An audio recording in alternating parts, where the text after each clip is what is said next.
that really made my foot start moving was 50s rock and roll, which I still like today. My dad, he had a lot of cassette tapes and records of Fats Domino, Little Richard, Chuck Berry, and so that stuff was my first big influences. A little bit later it turned into Jimi Hendrix, Zeppelin, the original Allman Brothers with Duane and Barry, and then I got into the blues actually after that, and I got it secondhand through people like Johnny Winter, and Johnny Winter turned me on to Muddy Waters, Lightning Hopkins, people like that. So the blues actually came after the rock. It's kind of backwards, but it's all mixed together, I think. Blues, jazz, rock, country, you know, as long as you have some feeling to it, that's what moves me.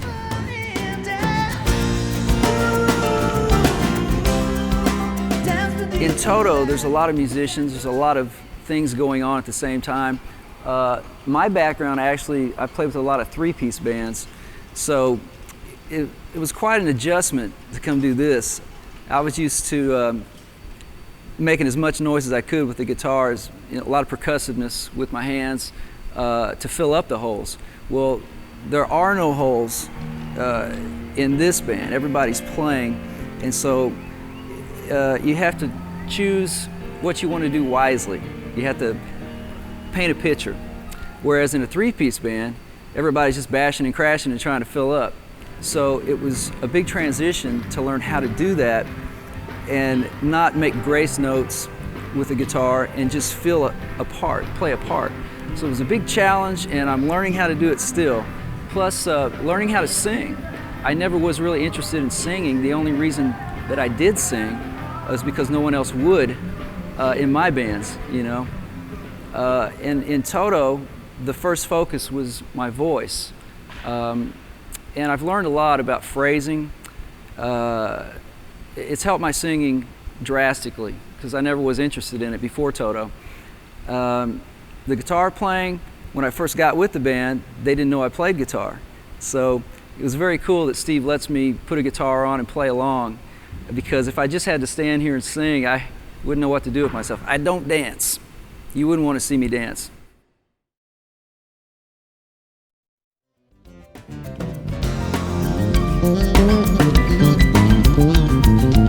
Leland Sklar here, out on the Toto 2007 tour. I'm having the time of my life. I'm coming from this from a very different angle than the other guys because they are a set band, and Mike Porcaro is the bass player of Toto, and due to circumstances beyond our control, Mike could not do this tour, so I've been installed in this seat for the duration.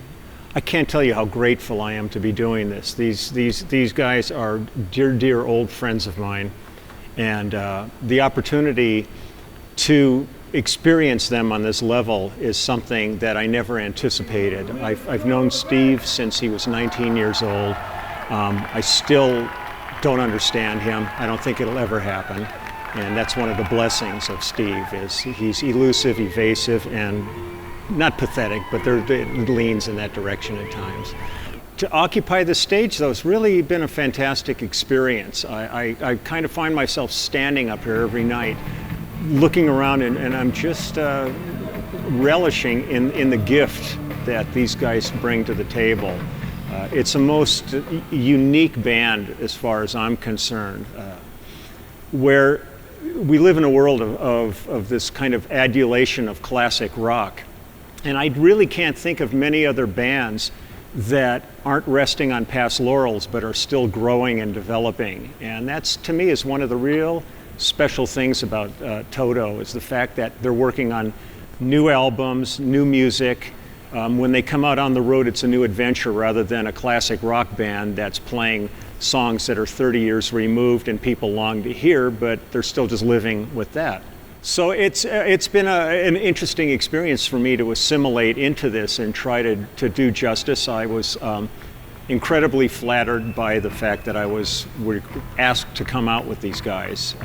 I've been involved with their Toto network since the very inception as a correspondent, and the idea that I suddenly have gone full circle and I'm occupying the space that I was commenting on is really unique.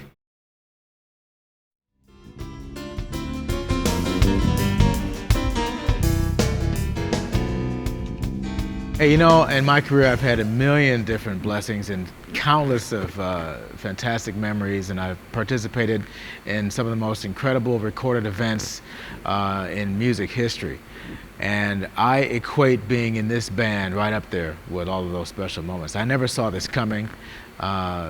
David Page, who personally called me and asked me to take over for him, was a huge surprise to me and a great honor. I've known David and Luke and most of the guys in the band for almost as long as they've been a band, almost 30 years, at least 25 years I've known them. And I've had the pleasure of working with them on different projects. David, for instance, we worked on the duet song with Michael Jackson and Paul McCartney, The Girl Is Mine. We're also on We Are the World. I've worked with Luke and Jeff, who I miss dearly, of course. And, you know, I kind of was over touring several years ago. I kind of wanted to retire from that. I certainly had my fill of it. And after Michael Jackson and Eric Clapton and George Harrison, I thought, well, that's pretty much it. What else is next, you know? And then I get the offer I couldn't refuse. And I have to say that this is really a wonderful experience to actually be in a band where the band is the star. That's the difference. That's the difference in this situation. It's a totally different dynamic because the entire band is the star, as opposed to me being in a band behind a star, which has happened a lot, but this is still a whole other league. And I really deeply appreciate being embraced by the guys and the fans. Thank you all out there, and this truly is the best band for me.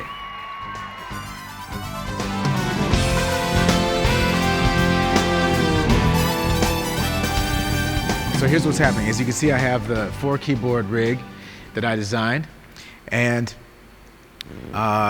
in the song there's organ, there's piano, there's horns, and they happen at different times. Sometimes they happen at the same time.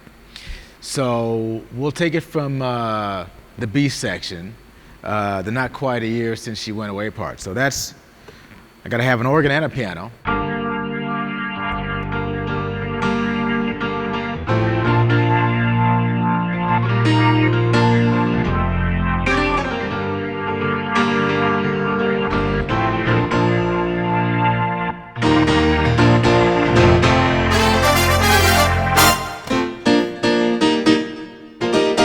You know, so now I'm in the chorus, and then the last bit of it is I throw the organ back up with, not to mention the little solo I have, and so by the time we get to the last bit, the vamp, I'm extremely busy. So in addition to everything else I just did, now I have to go like.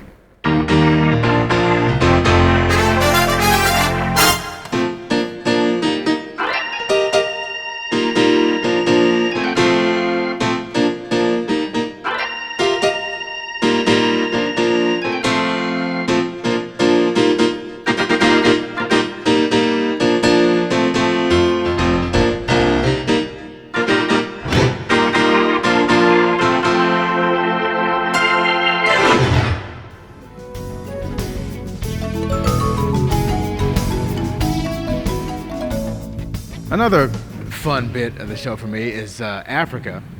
As you know, there's a little solo in that. And I wanted to come up with a slightly different way of doing it, because before there were just the 2 keyboards that David Page was using and that I was using at first. But since getting my own rig, I wanted to kind of pimp it out a little more and see if I can expand on, you know, the simple idea of that solo. As you know, the sounds consist of kind of like a Pan-African flute and a kalimba-marimba combination. So I wanted to see about individualizing those sounds and really bringing them out so that they would translate really full and well out there. Right, so now that we have the Africa patch going, here's what's happening with that. Here's what's involved. We got the flute bit up here. And I wanted to split the kalimba marimba thing, so I decided to use the two side keyboards, so you get this. So all together it's like.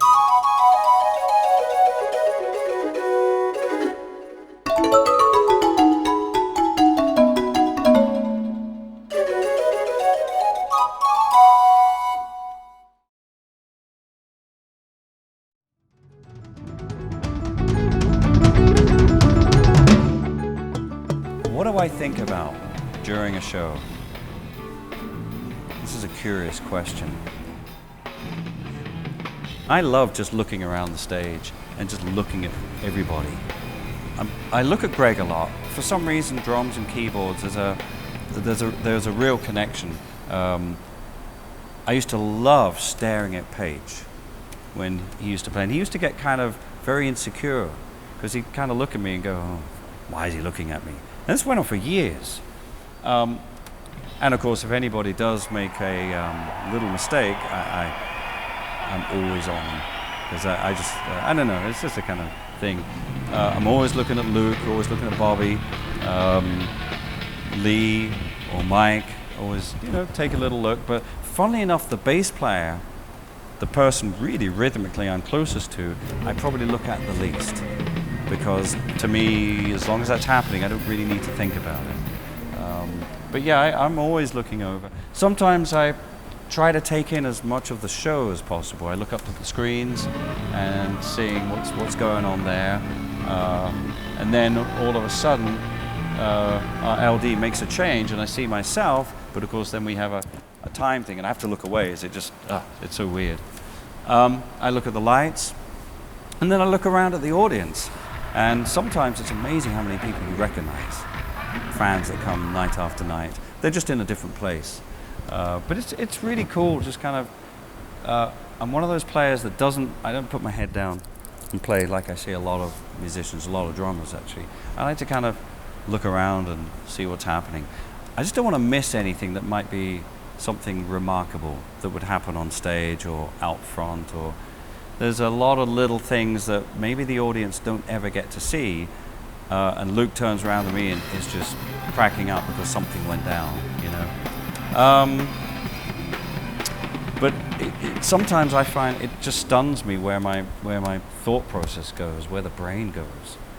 And I have to pull myself back occasionally because we're halfway through a song and I'm thinking, hang on, have we done the second chorus yet? That kind of stuff. So I kind of have to just rein my brain back and concentrate. And that's even worse because then I know I'll never concentrate then.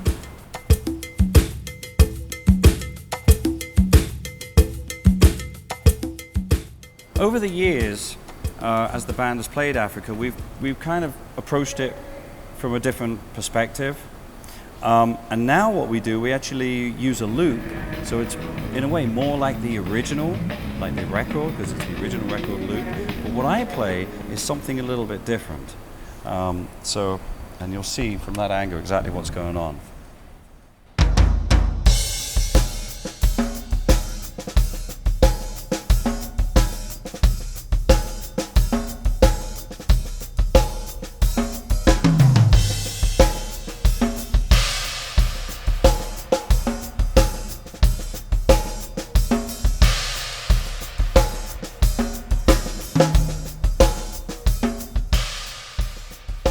The secret with playing this groove is you have to play it quietly.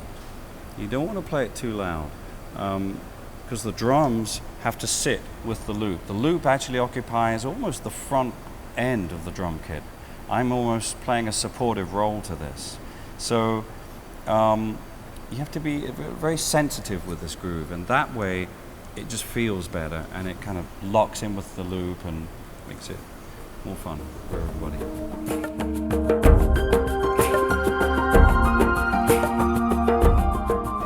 Another thing I want to actually demonstrate is Bottom of Your Soul. And what's kind of cute about it is it's quite polyrhythmic, and it incorporates the octavans, the little snare, and the hi-hat. And one of my favorite grooves is anything that's in 6 or 3 or 9, but 6 especially, or 12, because it's all the same, really. It's just a lovely groove to play. I'm going to demonstrate it for you.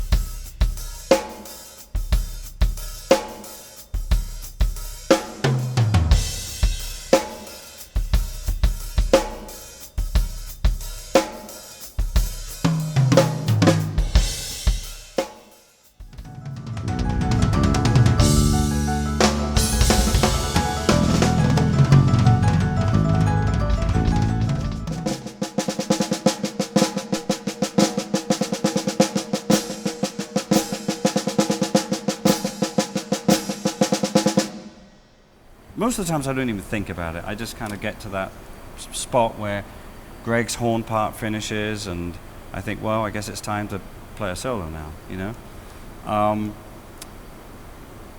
Other times I kind of have a plan. I think, okay, I know what I'm going to do. I'm going to start on the toms. I'm going to play kind of quite slowly, triplet form maybe. And it's funny, I don't know what happens, but I start and it comes out totally different. Not what I planned at all. And I just feel, you know what, with me, some players play, they kind of have it planned out. I just never have it planned out. So I just kind of go where the drums take me. It's a musical thing.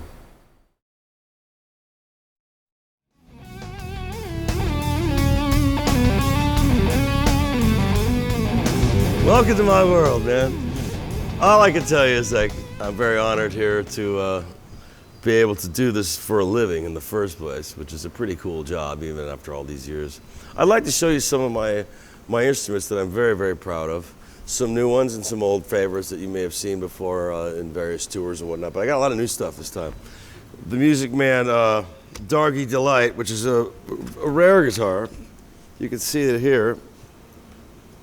And it was made, especially for me, in this I would say olive green. Very interesting here, but you must really notice what's on the headstock here. Little martini glasses. All those inlays, all of martini. Love this guitar. And thank you to Scotty Ball for making this happen. And of course I have my new Flash Ernie Ball straps, you know. Thank you, Brian Ball. What we got here, here's a beautiful quilt top right here. It's the Ball Family Reserve, which is only going to be for this particular year, I believe. They only make a certain amount of colors, a certain number of them, so people get into this stuff, and like anything else that people like to collect, they want to get the whole lot, you know, if you're crazy enough to do that sort of thing. I would say, this one is really cool. There was I don't even know how many of these were made. Not only is it the beautiful like flame top you see right here, but it's got this maple block in here, which gives it a little bit more of a crunchy Les Paul sort of a sound as opposed to, you know, my normal EMG stuff, but still retaining the classic Music Man vibe and sound and feel. What do you see here? Here's the Bahama Blue. Getting a lot of action on this one. This is another of the Ball Family Reserve, which you can see right here. And they're all so beautiful, and I wish I could play them all at the same time, but you know, as one does go through different things, I have some different tunings here, really nothing too much deeper than a drop D on the first couple of tracks, just to give it that, you know, that crunchier sound. This has to be my old fave right here. This old boy and I have gone through a few nicks and dents along the way. Mine are covered up, but these are still here. This has a little sustainer unit on it, which I rarely use, but occasionally it's a little bit of fun. This one has, you can see that it's had a lot of sweat on it. This, you know, they're all great guitars, but some of them are really just, you just fall in love with just one or two that you just go, oh, well, I got to go back to this one if I'm going to, for the full shred or whatever, you know what I mean? And this little red candy apple red guy, this is sort of like the spare to that, which is also one of my favorites.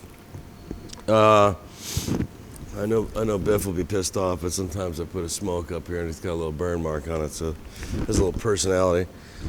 This is basically the same sort of setup. I love the tremolos that they have, the non-lock tremolo, to do all this other stuff. I used to have the Floyd Rose stuff on the first model, but as Bison, come over here and say hello. This is my guitar tech, Bison. Guitar tech to the stars. And you. And me, right?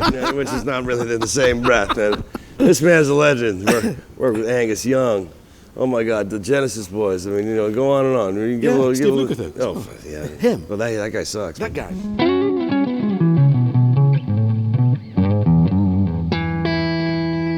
I can kind of run you through this here. If you come in, you can see what some of the stuff does. Like that's just like a regular sound, right? But if that has a little delay on these PCMs 70. That's the little Octavier unit. There. Now this one just widens it all up here a little bit.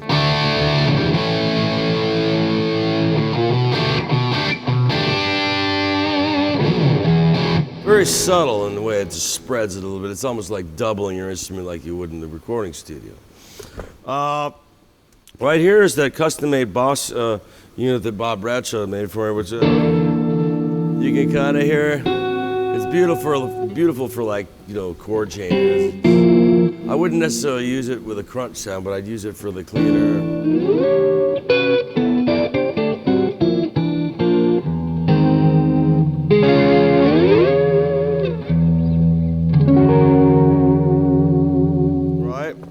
And here's like the fast Leslie version of the same sort of thing.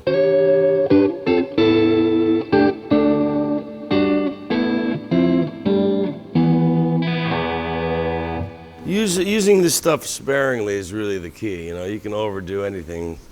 Kind of like chocolate cake, but not at every meal. You know what I mean? This is a customized Univibe, which gives you that Hendrixy sort of a sound, or Robin Trower made famous as well, which I use on only a couple tunes. So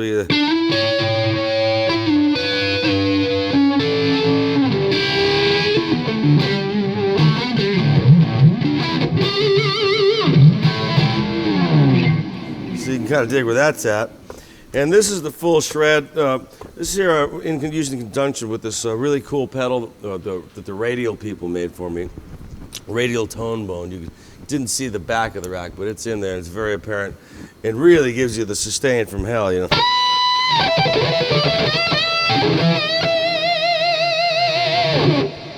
That full like solo burn sound,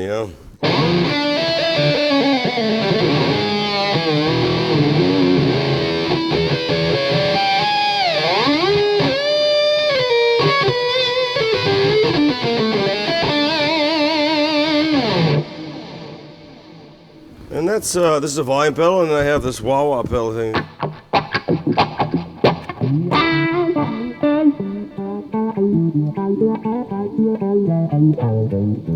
That was rather big Jim Sullivan-like what I just did there. Obscure reference, but you old hipsters don't know who that is.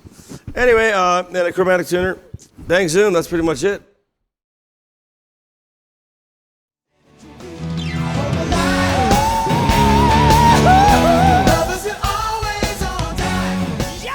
This has been a really fascinating journey, actually. We started so long ago, and it just seems like it's gone by in the blink of an eye. Steve Lukather talks about being the only member of the band that's been here from day one, and he's made every concert, which is really that's a pretty cool thing. However, I'm the only one that's been fired from the band and come back. I've actually been asked to come back to this fascinating group. And I was out of the band for a good 16 years. Seems like 16 if my math is correct. Felt like about 50. So I was always in search of that thing that is Toto. You could put so many great musicians together, but they really just don't have that flash and pizzazz and the musicality Toto has. Yeah, if you're in this situation and all of a sudden removed from it, you will always be in search of something that's almost impossible to find. And I was really, really happy when they asked me to come back. And it's been absolutely nothing but fun. There's been some member changes and so forth for different reasons.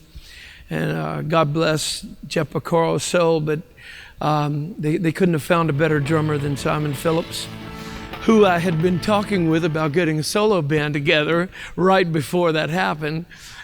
As a matter of fact, I think the day before Jeff passed away. But it's such a pleasure to be involved in the band again, and it's come and gone so far, and hopefully we'll be together for many more years. And no matter what configuration it goes to, I know it's going to be at least as good as it is right now, because we have a watermark for quality, and we need to maintain that watermark at all times, and I know we will.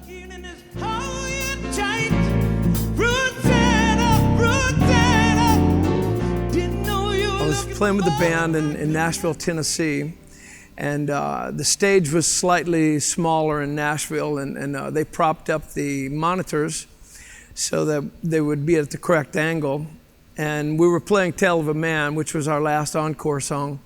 And what I would do every night is I would run out from behind stage and jump. I'd spring off the monitor speaker and do the scream in Tale of a Man. And it just so happens that at that particular moment, I didn't realize that the speakers were propped up, and the speaker rolled under my feet, and I came down on the stage, and I made a 90-degree angle with my left leg. However, wrong direction. You know how your knee does that? Mine did this. We